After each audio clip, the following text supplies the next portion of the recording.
ராமநாதபுரம் மாவட்டம் தேய்பட்டினம் கடலில் சுமார் 2½ கடல் மைல் தொலைவில் கடந்த ஒரு சில நாட்களாக மிதந்து கொண்டிருந்த 600 கிலோ எடை கொண்ட மர்ம பொருள் மீட்கப்பட்டது. தெற்காசிய போரில் வீசப்பட்ட ஏவுகணையாக இருக்கலாம் என்ற பதட்டத்துடன் மீனவர்கள் இருந்த நிலையில் ஸ்ரீஹரிகோட்டாவில் இருந்து இந்தியா கடந்த ஜனவரி மாதம் ஏவிய PSLV ராக்கெட்டின் ஒரு பாகம் என தெரிய வந்தது. இதுகுறித்து இஸ்ரோ ஆராய்ச்சி மையத்தினர் கூறுகையில்,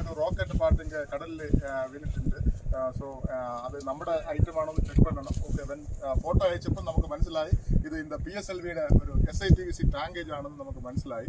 அதனால immediately we have contacted dum. So നമ്മുടെ അവിടെ നിന്ന് എല്ലാവരും ഒരു ടീമായിട്ട് ഇങ്ങനെ വന്നാച്ച് അറൗണ്ട് 2.5 കിലോമീറ്റർ സീയിൽ നമ്മൾ ഇവരെല്ലാവരും കൂടെ ഒത്ത് നമ്മൾ അഞ്ചേ പോയി. അപ്പോൾ ഇനിഷ്യലി ആൾക്കാർക്കെല്ലാം ഒരു ഭയം ഇരുന്നാച്ച്. പക്ഷേ നമ്മൾ തന്നെ അത് പറഞ്ഞു, ഇതിൽ nothing is there. So because we have seen അത് നമ്മൾ കണ്ടുപിടിച്ചാച്ച് അതിലെല്ലാ എയറും എല്ലാം ഉണ്ടായിരുന്ന പ്രഷർ മൊത്തം വെന്റായി പോയിട്ടുണ്ട്.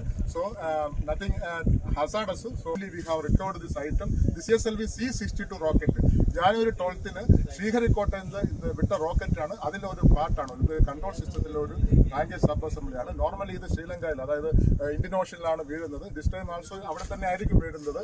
പക്ഷേ എന്തോ തിരച്ചിട്ട് ഇങ്ങനെ മൂവായി എത്തിയിട്ടുണ്ട്.